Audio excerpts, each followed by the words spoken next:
Okay. So we got our first game on Sunday, starting super early. I'm Pacific time, so it's starting at 6:30. So it starts in like 30 minutes. So we got the first game, the Jets versus the Vikings, and the 2-2 Jets versus the 4-0 Vikings. We'll be playing on NFL Network. And listen, I've been telling people about Sam Darnold since his USC days. It's no surprise to me that he's showing out right now. Crazy thing about it is Sam Darnold is still very young. I can't remember how old he is, but I think he's like in his mid 20s. I think he's 24, 25. He's still super young, and he will only continue to improve. Everywhere that Sam Darnold has been outside of the Jets, every single coach has raved about him, has praised him on how good of a quarterback he is. And whatever happened with him with the Jets, that was a Jets thing. That wasn't a Sam Darnold thing. And even given that, Sam Darnold didn't play that bad when he was at the Jets. First off, he's a rookie quarterback, and a lot of quarterbacks that are rookies, they come into the league. Sometimes they develop more slowly. I mean, sometimes they don't develop as fast as people will like them to develop. And it's the NFL. I mean, you're going from college to the NFL, so that's one thing. But I mean, I'm a USC fan, so I've always been big on Sam Darnold. So what he's doing right now is no surprise to me. I'm like, I was waiting on. I'm like, it's about time, to my perspective. But I expect a big game from him in London, and this matchup has even more firepower because one of the key battles to watch is Sauce Gardner and Justin Jefferson. Sauce Gardner and Justin Jefferson. That's going to be a really great matchup, and I am. And while I usually favor great defensive backs, Justin Jefferson, he's a different beast. I mean, he's one of the best wide receivers to have ever played, and if he stays healthy, he can go down and be consistent in what he's doing, be consistent with his play. He can go down to me like as the greatest wide receiver to have ever played the game. So I mean, I love what Sauce brings to the table, but Sauce Gardner is a really great cornerback. He's not a shutdown cornerback, and I don't even think that Sauce Gardner is going to follow Justin Jefferson. I don't think he's going to travel. I don't think he's going to, like Justin Jefferson. We're going to move Justin Jefferson around. Sauce Gardner isn't like a true shutdown corner. He's a great corner, but he's not a shutdown corner. He's one of the best in the games, but I don't even think he's in the best. I don't even think he is the best in the game. I will still give that upper hand to Pat Surtain, but it's going to be fun to watch. Whenever they do match up, it's going to be fun to watch him and Justin Jefferson do their thing.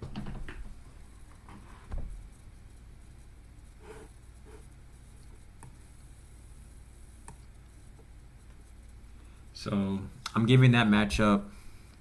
I'm giving the upper hand to not Sauce Gardner. I'm giving the upper hand to Justin Jefferson. Yeah, definitely. I mean, yeah, that's it's going to be fun to watch them both. But Justin Jefferson, I mean, he's probably my favorite. Well, he's probably going to be one of my favorite wide receivers ever over Terrell Owens. I do think Aaron Rodgers will struggle against the Vikings blitz heavy defense. If he gets past that, the Vikings' weak pass defense, which they have the worst pass defense in the league, this could make this a good game, a shootout between Aaron Rodgers and Sam Darnold. I can see that happening. That if Aaron Rodgers, if he does pick up on the blitzes and he does beat the blitzes, that he will torch the Vikings pass defense. Because they haven't been very well at all this year. Despite how great their defense as a total has been, their pass defense has struggled significantly. So my prediction for this game, I'm going to say it's going to be Vikings 27, Jets 23. All right, let's move on. Browns against the Commanders. So the Browns are 1-3. The Commanders are 3-1.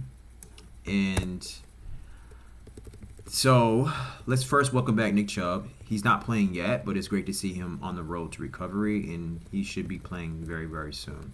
Maybe he could play next. Maybe he's gonna be playing next week. I have to do more research to see when he's actually expected to play. But he's been practicing, and so those are great. It's wonderful that he's back. But I'm expecting the Commanders to I'm not expecting I mean, listen. I think the Commanders can win, and at first, I originally did pick the Commanders to win this game. But what I've decided to do, because I've been a supporter of Deshaun Watson since forever. Always been a huge fan of Deshaun Watson, and when he was in his prime, I mean, he was arguably a top two quarterback in his day, arguably the best quarterback in the league. And but he has been very disappointing lately. I mean, he's been okay sometimes, but he hasn't been like the Deshaun Watson that we all know of. And so, I mean, listen, I'm going to give him one more chance this week. I mean, I've been rooting for the Browns to come on, for Deshaun Watson to win games, for Deshaun Watson to play well, and he just hasn't been doing it. He just doesn't look like he belongs. So there are already whispers that he's washed up, and I hope for the sake that this isn't true. But this game is a chance for him to prove doubters wrong. But if Deshaun Watson doesn't win this game this week, if he does not play well this week, I'm moving on. Like, I'll still be big on the Browns every now and then, like seeing like they'll win this game here and there. But Deshaun Watson, as far as Deshaun Watson goes, I'm gonna be like, he's done. He's done because he's just holding the team back. And they have a really good team. I mean, the Browns has a very good team. And hopefully, if Nick Chubb comes back, that can definitely help. That could certainly help Deshaun Watson get into the groove.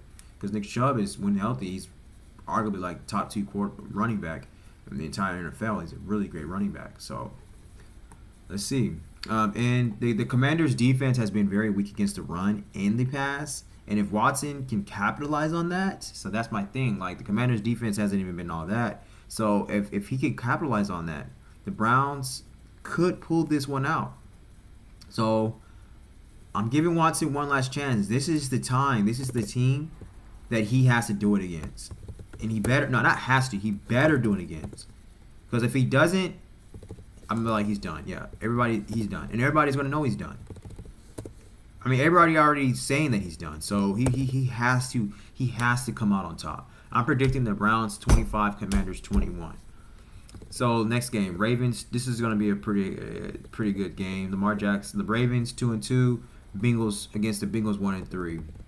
So the Bengals has not been playing well at all this year. Joe Burrow has been okay. He's been put up some stats, throwing for a lot of yards and everything, but the Bengals just has not played well, and they only have one win this week. So I don't see it happening this week either. I don't see the Bengals picking up their second win this week against the Ravens. The Ravens has been rolling on all cylinders. The Ravens has been playing very well. The Ravens even played well again in week 2. It was against the Chiefs and they lost, and they barely lost to the Chiefs. So the Ravens are a very scary team, and I definitely see them destroying the Bengals. So this is going to be the key matchups: the Ravens secondary versus the Bengals wide receivers. That'll be kind of interesting to see. When Baltimore has contained Joe Burrow's receiving weapons, they've won. But in their 3 losses to him, they allowed almost 300 yards to his receivers. The Ravens will need to tighten up in the secondary, which I believe they probably will. But even if their secondary doesn't, that line, the rush, can help contain that. So, and Lamar Jackson has always had a hand up on Joe Burrow, beating Joe Burrow. And so on the flip side, Cincinnati's defense is vulnerable against the run, and Baltimore's Lamar Jackson and Derrick Henry can make them pay. So that's something to look into. Cincinnati's run defense is not that well, and right now, the best running attack in the league right now is looking like the Baltimore Ravens. So also keep an eye out on Ravens wide receiver Zay Flowers.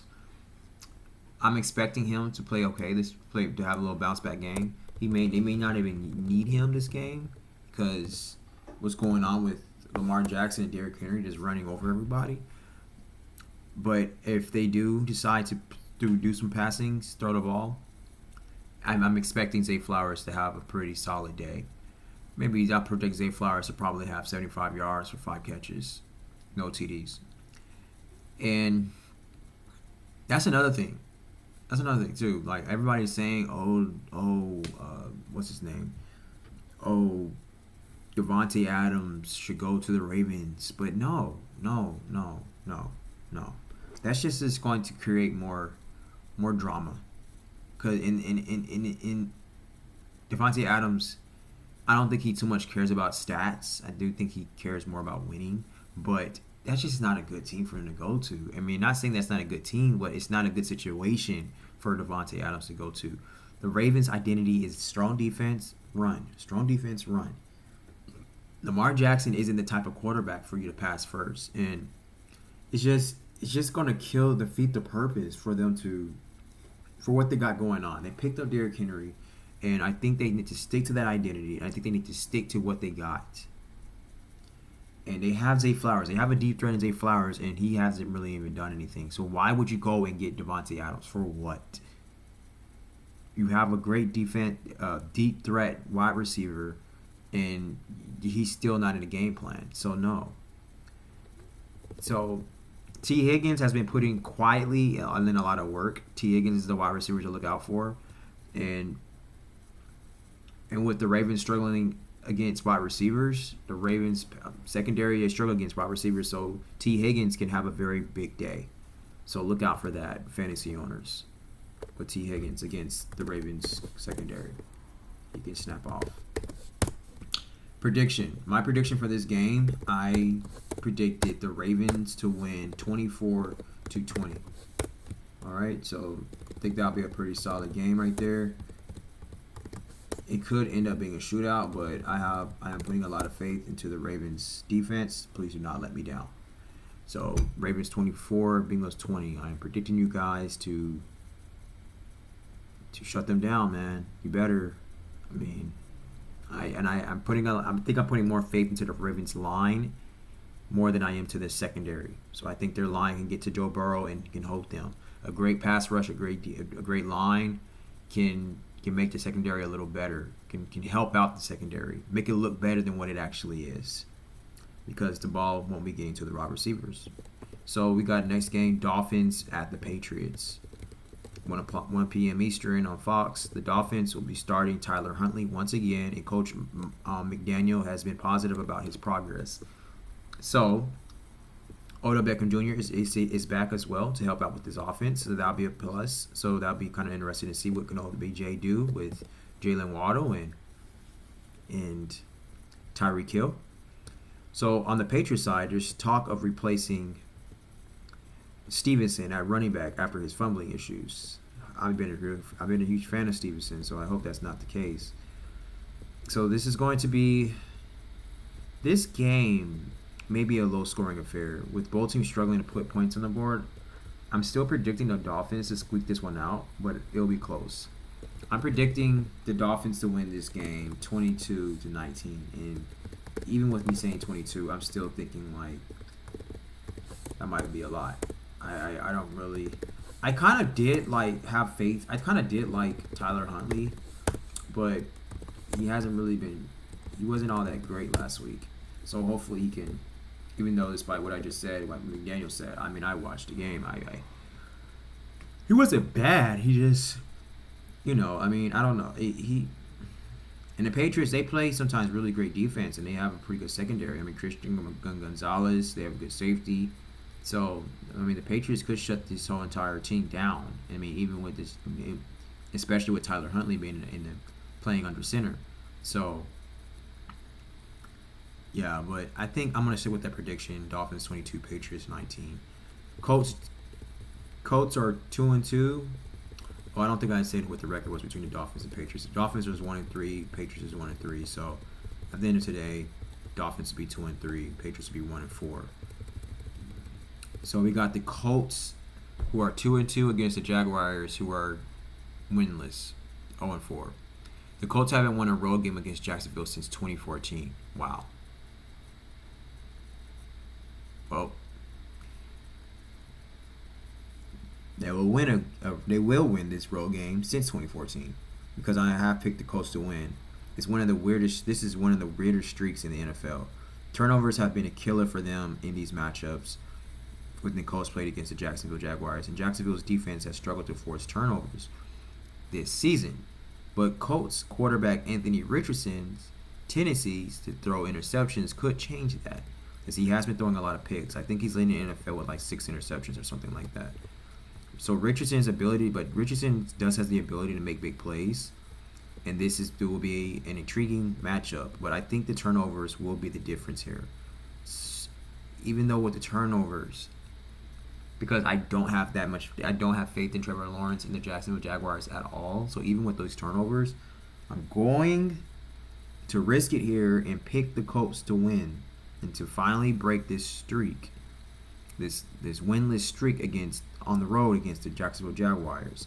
So I'm predicting, and I hope they don't make me look bad, man, because there's been a lot of times when I've still be picking these coaches that I'm big on, and they just haven't been letting me down, like Mike McDonald and Shane Steichen and stuff. So come on, I mean, you better not lose against the Jaguars.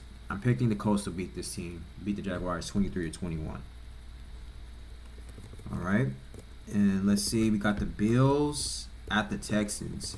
This will be a really good game. This is like one of those ventral games. Stephon Diggs, everybody knows Stephon Diggs. He's playing against his former team, the Bills. And so there's a storyline to watch out here. Buffalo's defense is facing multiple challenges early in the season. This week, the Bills loses their star linebacker Von Miller to a 4-game suspension. I saw that. However, middle linebacker Terrell Bernard could return after missing 2 games, which might ease some of this pressure. The team will likely see rookie safety Cole Bishop make his first NFL start, with Taylor Rapp out due to a concussion.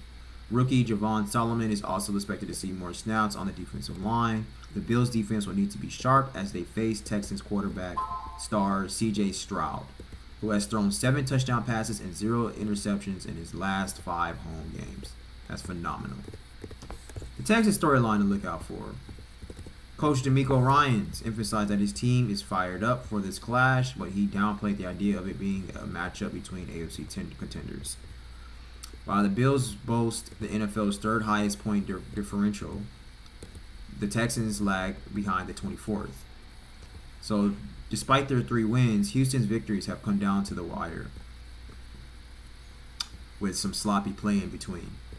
So this is something to look out for, stat to know. If Josh Allen avoids interception, he will set a new franchise record for the longest streak without a pick to start a season. And this is somebody who is a turnover machine, who is known as a turnover machine. So Josh Allen has been playing clean football this year, and he's playing phenomenal. He really is. So this could probably be a bold prediction. Texas wide receiver Tank Dell will have his breakout game because he hasn't really been playing. He hasn't really done anything lately. So I'll say he'll have a breakout game.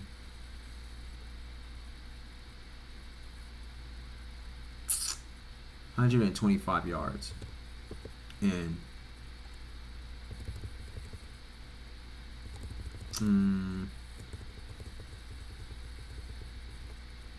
and 2 TDs. Yeah, 125 yards and 2 TDs. Yeah, we can say that. Take that. Because I simply think this is going to be a shootout. I think this is definitely going to be a shootout. Josh Allen's going to get into a shootout with this, even though Josh Allen doesn't really have no receivers for real outside of Keon Coleman. But I am picking the Bills to win this game, even though with Tank Dell having a big game. I'm predicting the Bills to win this game 27-24. Even though my heart says the Texans is going to win this game. For some reason, I just don't want to bet against Josh Allen playing against the Texans. So, yeah. This is something to look out for, to look into.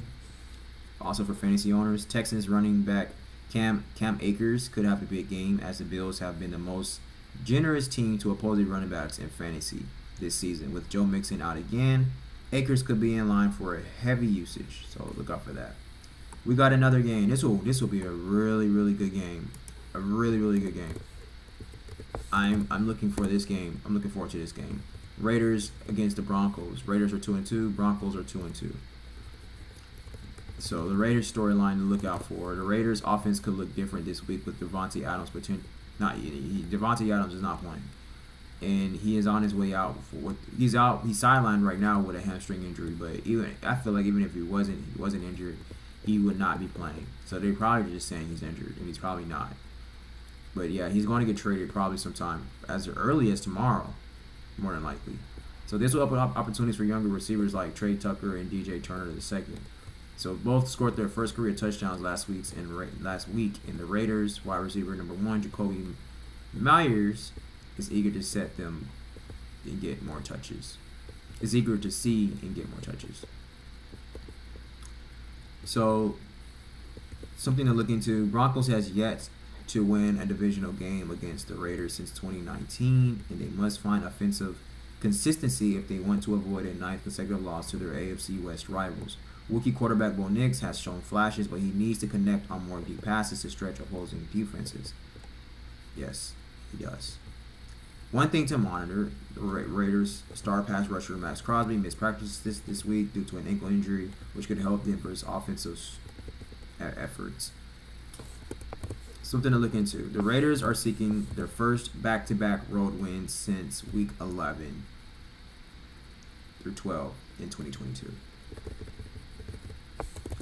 But I'm not predicting them to win this game. For the second week in a row, I'm actually going to pick the Broncos to win, which is crazy because I'm not big on the Broncos, but their defense has been playing so good. Broncos linebacker Cody Barton, he's somebody to look into, and because he's going to be stepping up in the absence of Alex Singleton.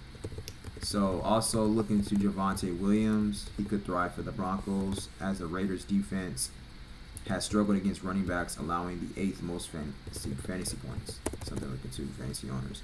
I am picking the Raiders to lose this game.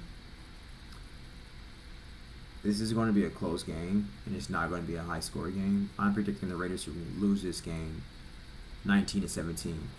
Broncos 19, Raiders 17. All right. So we got the Cardinals against the 49ers. This will be an interesting game. I honestly think the Cardinals are more likely going to get blown out. The Cardinals storyline to watch for: after an impressive offensive start to the season, the Cardinals has struggled last week, scoring only 6 points. To bounce back, Arizona will need to involve rookie wide receiver Marvin Harrison Jr. more into their passing game, more into their offense, and get quarterback Kyler Murray to utilize his mobility more effectively, because they play well one week and then just lay an egg the next. 49ers to look into. 49ers storyline to watch. While all eyes will be on the quarterback, San Francisco will lean on its ground game, with Jordan Mason currently second in NFL in rushing yards, facing a Cardinals defense that has allowed a league high of 8 rushing touchdowns. Mason is set for another big performance. Something to also look into: the Cardinals have only won 3 of their last 16 road games, dating back to Week 6 of 2022, and that streak is going to continue, because I'm definitely not picking the Cardinals to win this game. I'm predicting the 49ers. It's going to be a bold prediction. I'm predicting the 49ers to blow out the Cardinals, taking advantage of the Cardinals' defense, which ranks 27 in EPA per dropback allowed. 49ers quarterback dropback per should shine in this matchup, as Arizona allows the 4th most fantasy points to all quarterbacks. I'm predicting this game. I'm going to predict it to be, I want to say 40. I want to say like the 49ers are going to put up like 45 points against the Cardinals. But I'm not going to go that high. I don't want to be too explicit. I'm going to say, even though I'm still saying this game is going to be a blowout, I'm going to say this game is going to be 35 to 20. 35 to 20. That's my prediction. Packers against the Rams. So Packers and the Rams. This should be a pretty fun game. Should be a alright game to watch. Packers head coach Matt LaFleur has had the upper hand in matchups against Rams coach Sean McVay. They're both really great coaches, winning all 4 head-to-head meetings. The Packers offense, which ranks 3rd in DVOA will look to exploit a struggling Rams offense. The Rams storyline to look out for. The Rams defense has been terrible. Terrible. So, I mean, ranking 31st. And allowing the second most points per game. The Packers' high-powered offense presents another tough challenge for LA's struggling unit. Yes, it does. Look out for Rams running back Kyren Williams. He has scored a rushing touchdown in 7 consecutive games, which has tied the longest streak in franchise history. So the Rams should have a pretty good solid day on the ground. Also, quarterback Jordan Love, look for him to have a field day against the Rams struggling defense. And look for Romeo Doubs. I think his name is Dante Vion Wicks, I think his name is, and Jaden Reed. Those 3 wide receivers to play pretty well. I'm looking for this game to be a shootout. Because Matthew Stafford likes to get in shootouts. And look for Reed. He's a strong fantasy option this week for fantasy owners. Because the Rams defense is going to struggle significantly against this whole entire Packers team. I am picking the Rams to lose this game. But it's going to be a close game. I'm going to say it'll be 34-31. So, Packers 34, Rams 31. Sean McVay could have something up his sleeve and come away with a win, though. He's a hell of a coach, but I just don't see it happening. Giants 1-3 against this 3-1 Seahawks. Malik Neighbors, he's sidelined due to a concussion. He may not play this week. So, wide receiver Jalen Hyatt should see increased opportunities. I don't think he's going to do anything. I mean, I was big on him coming out of the draft, but coming out of Tennessee, but he has really not done anything at all. And Seahawks defense, they're looking to bounce back after allowing 42 points to the Lions on Monday Night Football. I was so big on, and I still am, on Mike McDonald. Like, I picked the Seahawks to beat the Lions because of that defense, and because of my prediction on defense. I predicted the Seahawks to have a top 5, top 10 defense, and their defense looked like the worst in the league last week. So they need to bounce back. They'll hope for reinforcements, including Leonard Williams and Uchenna Nwosu. I think that's how you pronounce his name. I'm bad for messing his name up, but he played for both of two of my favorite teams in all of football, USC and the Chargers, so I should know how to pronounce his name. And I'm still mad to this day that the Chargers got rid of him. He was a really great player for us. I hate that we got rid of him. He's a great player, but they need the Seahawks need them back to improve their chances of stopping the Giants' offense, which not saying that much really. The Seahawks have recorded at least 3 sacks in each of their past 3 games, ranking 4th in NFL with 14 sacks overall. So, I mean, their pass rush is still doing their thing, but they're just allowing way too many points for my liking. Giants wide receiver Darius Slayton, he could have a pretty solid game, while DK Metcalf, I'm also predicting him to explode for 150 yards, receiving yards, and 3 touchdowns, taking advantage of a favorable matchup against Giants cornerback Deontay Banks. Metcalf, for fantasy owners, I'll say he's a must start. And the Giants defense struggles to contain outside receivers, so look into that. So, yeah, I'm predicting a big game. I'm predicting the Seahawks to win this game 30-19 thanks to DK Metcalf's 3 touchdown performance. Okay, Cowboys 2-2 against the Steelers 3-1. Yeah, I gotta hurry up because the game is on now, but I'm still gonna do my predictions. So, Cowboys 2-2.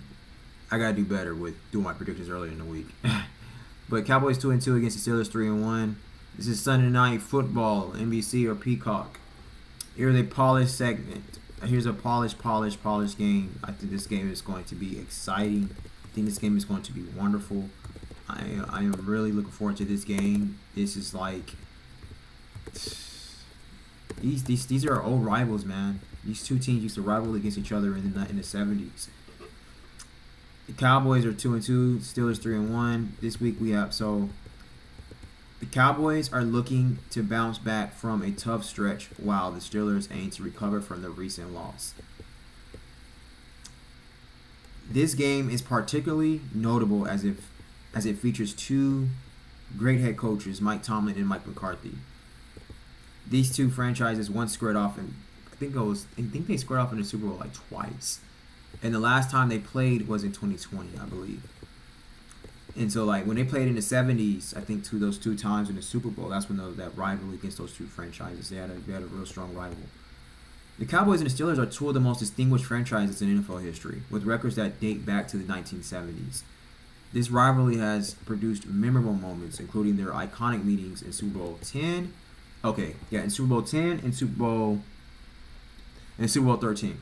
These matchups have been celebrated as some of the most thrilling in NFL history, reflecting a fierce competition fueled by passionate fan bases. Sorry, I wish I could have watched those games. Actually, I want to check those two Super Bowls out. I never watched those Super Bowls, but I'm gonna check those out, man. So, despite the historical significance, these teams have not faced off since 2020, making this clash even more special. However, both squads are dealing with injuries that could impact their performance, and especially doggone Cowboys. The Cowboys are missing key defensive players, Michael Parsons and DeMarcus Lawrence, while the Steelers are down two offensive linemen, including first-round pick Troy Fautanu. I think that's how you pronounce his name.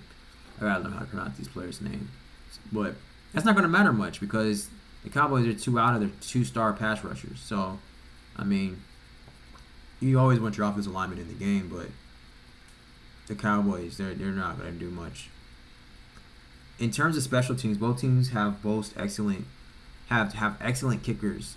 Brandon Arbery of the Cowboys has been outstanding, averaging 3 field goals per game, while the Steelers' Chris Boswell is also performing he's a very great kicker. Is also performing at a high level. So, if you're betting on this game, expect plenty of field goals, given the team's recent trends. Injuries will be a key storyline leading up to kickoff. The Cowboys are also without Brandon Cooks, who is likely to miss a few weeks due to a knee issue, and they are keeping a close eye on, I think it's Carson, a starting cornerback. For the Steelers, the status of running back Jaylen Warren and backup outside linebacker remains uncertain, adding to their intrigue. So, as we gear up for this exciting matchup in Pittsburgh, fans can expect to see a very fierce battle that embodies the spirit of classic NFL football. This is going to be a very exciting game. So, after a promising start to the season, the Cowboys are looking to bounce back from these consecutive losses. Quarterback Dak Prescott's performance has been a focal point as he struggled against pressure in recent games. So,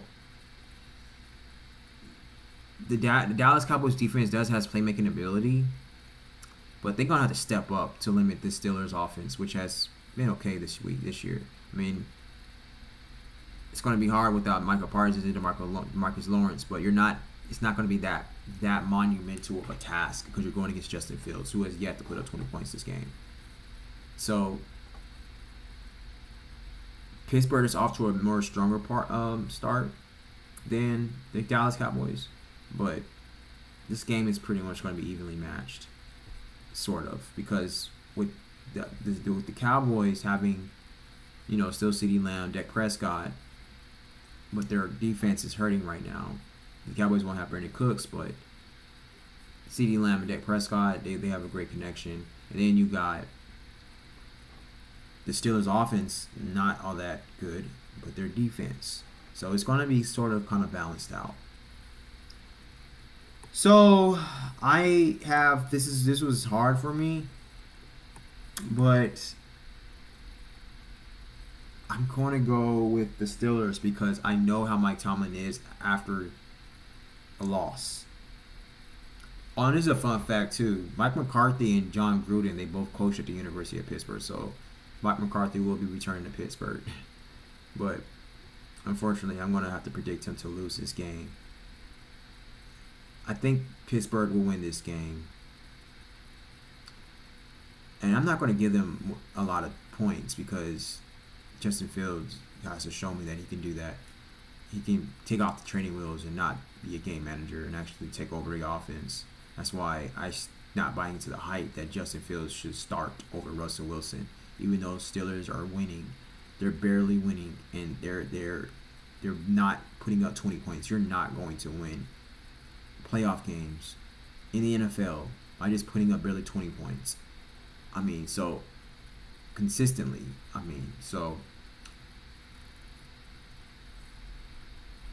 Their defense could carry him. It could happen. So. Maybe I'm wrong on that. Because I still believe defense does win championships. But I'm predicting the Steelers to win this game 20-19. 20-19, yeah. All right, our last game for NFL Week 5 to close it out. We got another great game. Saints 2-2, Chiefs 4-0. I'm going to predict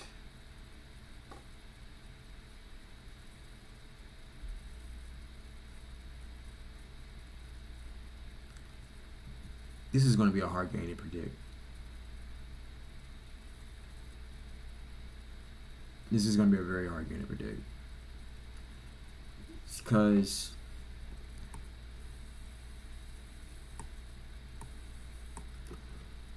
this game can go either way. You got Saints tight end Taysom Hill. He has been nursing his rib and chest injuries. He did not practice, so he may not play. That'll be a notable absence for the Saints. He is very critical to this for the Saints running game, the tight end. But also, the Chiefs defense has been phenomenal. So they have been effective at limiting scoring of higher ranking offenses. That's something to definitely look out for. And the Saints does have a high ranked offense. They held the Ravens and the Bengals, both of whom are in the top 10 for scoring below their averages. They've also managed to restrict the Falcons and the Chargers, showcasing their defensive prowess. So, there has been a bold prediction that the Saints might beat the Chiefs, and then especially with Rashee Rice out. But I'm going to still give this victory to the Patriots, to the Chiefs. I'm still going to say the Chiefs is going to win this game. At first, I was going to say the Saints was going to beat them, but I'm not going to give the Chiefs a loss just yet. The Chiefs will win this game. The Chiefs will be 5-0. They'll win this game 23-10. They're going to win this game 23-10. Yeah. I have that much faith in their defense. I tend to do this when I have a lot of faith in the defensive coordinator. I pick the team to win on the primetime games, and sometimes most for right now, recently, I have been wrong when I've been putting a lot of faith into these defensive coordinators. Don't make me look stupid, Chiefs. Please don't do that. But we're going to do this. I'm going to say this. I'm going to say that the Chiefs are going to win this game. Steve Spagnuolo is going to do his thing. Patrick Mahomes is going to do his thing. They're going to lose this season, but they're not going to lose on Monday. They're going to beat the Saints 23-10.